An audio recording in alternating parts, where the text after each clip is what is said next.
ఒరే రాజు, ఏంట్రా ఈ మధ్య నువ్వు డాన్స్ సరిగా నేర్చుకోవడం లేదు? ఏమైందిరా? దయ్యం పట్టిందా ఏం? అయ్యో టీచర్, నేను బాగానే ఉన్నానండి. నేను ఎప్పుడైనా ఇంట్రెస్ట్తోనే చేస్తున్నా. ఏమండి బాలేదా? నీ బొందలా ఉందిరా. ఏమిటి నీ పైత్యం? ఎక్కువ సినిమా డాన్స్ చూస్తున్నావా ఏమిటి? ఎందుకు పనికి రాకుండా పోతావు? మీ అమ్మని అడుగుతా ఉండు. ఎక్కువ టీవీ చూస్తున్నట్టున్నావు. అయ్యో టీచర్ గారండి, నేను సినిమా అమ్మో అలాంటి పనులు చేస్తానా? చెప్పండి, మీకు ఆ భయం అక్కర్లేదండి. ఏమోరా, నేను నిన్ను ప్రియశిష్యుడిగా చూసుకుంటున్నా. నీకు డాన్సులో అన్నీ నేర్పుతా. బాగా నేర్చుకొని బుద్ధిలోకి రారా. అలాగే టీచర్ అని చెప్పి డాన్స్ ప్రాక్టీస్ చేసుకుంటున్న మా డాన్స్ స్కూల్లో నాతో పాటు చాలామంది ఆడపిల్లలు మగపిల్లలు ఉండేవారు. వాళ్ళు కూడా నా వయసు వారే. ఒక్కోసారి ఆడపిల్లలతో ప్రాక్టీస్ చేయవలసి వచ్చేది. నాకు చిన్నప్పటి నుండి సిగ్గు బిడియం ఎక్కువ అవ్వటం వల్ల నేను కొద్దిగా ముఖభావంగా ఉండేవాడిని. కానీ మీకు రహస్యం చెప్పనా? ఈ ఆడపిల్లలతో నాట్యం చేసేటప్పుడు నాలో ఏదో అలజడి అనుభూతి కలిగేది. బహుశా నాకు వయసు వచ్చింది అనుకుంటా. మా డాన్స్ స్కూల్లో చాలామంది ఆడపిల్లలు ఉండేవారు. వాళ్ళ శరీర సౌష్టం నాకంటే నిండుగా ఉండేది. అంటే వాళ్ళ ఎత్తైన ఛాతి భాగాలు, సంతాన నడుములు డాన్స్ ప్రాక్టీసులో నన్ను తాకుతూ ఉండేవారు. ఒక్కోసారి నా ముఖభావాలు ప్రదర్శించేటప్పుడు వాళ్ళ ముఖాలు నా ముఖానికి దగ్గరగా వచ్చేవి. అప్పుడు నా గుండె సాధారణ స్థాయికి మించి కొట్టుకునేది. అలా మాతోటి విద్యార్థి శ్రావ్య అంటే నాకు చాలా ఇష్టం. తను నాకన్నా 2 సంవత్సరాలు పెద్దది. నాకు ఎప్పుడు డాన్స్ నేర్పుతూ ఉండేది. అలా ఒకరోజు మేము కూచిపూడి వేళలో ప్రదర్శన కోసం సాధన చేస్తుండగా తను నా దగ్గరికి వచ్చి ముద్రలు నేర్పిస్తూ ఉండగా నా దృష్టి తన ఎత్తైన అందాలపై పడింది. శ్రావ్య నా వెనుక నుండి పట్టుకొని చేతులతో దిశని నిర్దేశిస్తుంది. అప్పుడు తన అందాలు నా వెన్నుభాగానికి తగులుతూ ఉన్నాయి. అప్పుడు నాలో ఏదో అలజడి, చిరుచెమటలు పడుతూ నా శరీర ఉష్ణోగ్రతలో మార్పులు జరుగుతున్నాయి. నేను డాన్స్ మీద దృష్టి పెట్టలేకపోయా. అప్పుడు టీచర్ గారు చూసి, ఒరే రాజు, ఏమిట్రా ఈ భావాలు? అసలు పాటకి చరణానికి నీ భావాలు కుదరటం లేదురా వెదవా, నీ సిగ్గు సంతకెళ్ళి చావగోడా అంది. అలాగే టీచర్ గారండి, ఇక పొరపాటు జరగదు అని చెప్పి శ్రావ్య నేను కలిసి డాన్స్ చేస్తున్నాం. ఇప్పుడు శ్రావ్య నడుమును పట్టుకునే దృశ్యం. అప్పుడు నాలో చిన్న కోరిక, ఎలాగైనా శ్రావ్య నడుమును గట్టిగా పట్టుకుంటే ఎలా ఉంటుంది అని మనసులో ఒక దురాలోచన ఆ సమయంలో రానే వచ్చింది. అప్పుడు శ్రావ్య నడుముని నా ఎడమ చేయికి అందించింది. నేను వెంటనే గట్టిగా నడుముని అందిపుచ్చుకొని నా మునివేళ్లతో తన సున్నితమైన చర్మ సౌందర్యాన్ని రుద్దటం మొదలుపెట్టా. నా మునివేళ్లు బాగా గట్టిగా గుచ్చుకున్నాయేమో.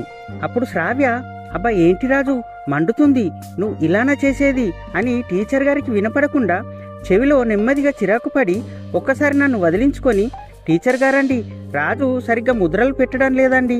ఎన్నిసార్లు చెప్పినా తప్పుగా చేస్తున్నాడు. నా వల్ల కాదు టీచర్ గారు అని అంది. ఒరేయ్ వెర్రిరాజు, ఏం నేర్చుకుంటున్నావురా? నీకు ఈ రోజు కాదు, రేపు ఉదయాన్నే వచ్చి తగలాడు. నీకు ఒక్కడికే నేర్పుతా. అప్పుడు వస్తుందో రాదో చూస్తారా?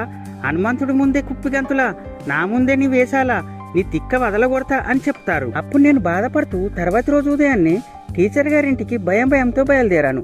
మార్గ మధ్యలో అనేక సందేహాలు. కొంపతీసి శ్రావ్య పిచ్చిది చెప్పేసిందా ఏమిటి? నన్ను టీచర్ గారు కొడతారేమిటో?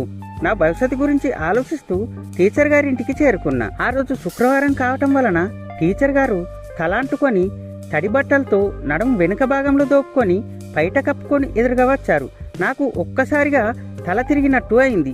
అప్పుడు చూసా టీచర్ గారి అందం. నడిచి వస్తున్న రతిదేవిలా ఉంది. ఆహా, ఏమి అందం! తన మేనిఛాయలో సూర్యుడి కాంతి కూడా ఎందుకు పనికి రావడం లేదు.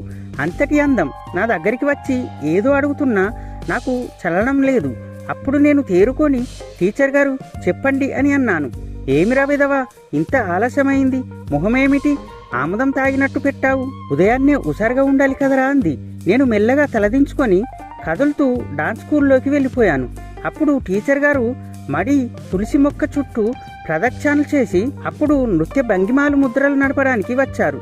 ఒరే రాజు, ఇలా రారా, నీ మునివేళ్లతో కటారి ముఖం మరియు మయూరం ముద్రలు చేసి చూపించరా అంది. నేను చేయటం ప్రారంభించా.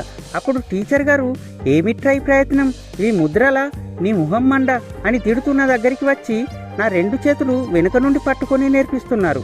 అప్పుడు నాలో ఏదో పెరుగుతున్నట్టు అలజడి, చిరుచెమటలు పట్టినాయి.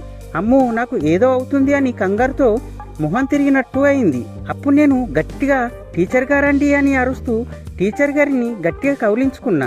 అప్పుడు టీచర్ గారు అయ్యో ఏమైందిరా అని నన్ను దగ్గరికి తీసుకొని నా వీపుని మురుతున్నారు.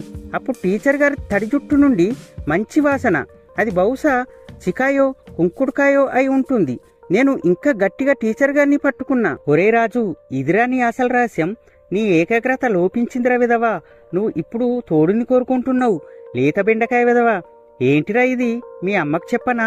తల్లి వయసు ఉన్న నాతోనే శృంగార పనులే అని అంది.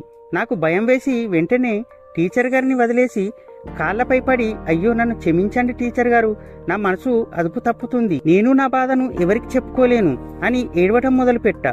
అప్పుడు టీచర్ గారు ఓరి నీ చిన్న మగడా, ఇంత బాధ ఉందా, అయినా ఇది తప్పు అని నన్ను మందలించారు. ఇక అప్పటి నుండి నేను జాగ్రత్తగా ఉంటున్నాను.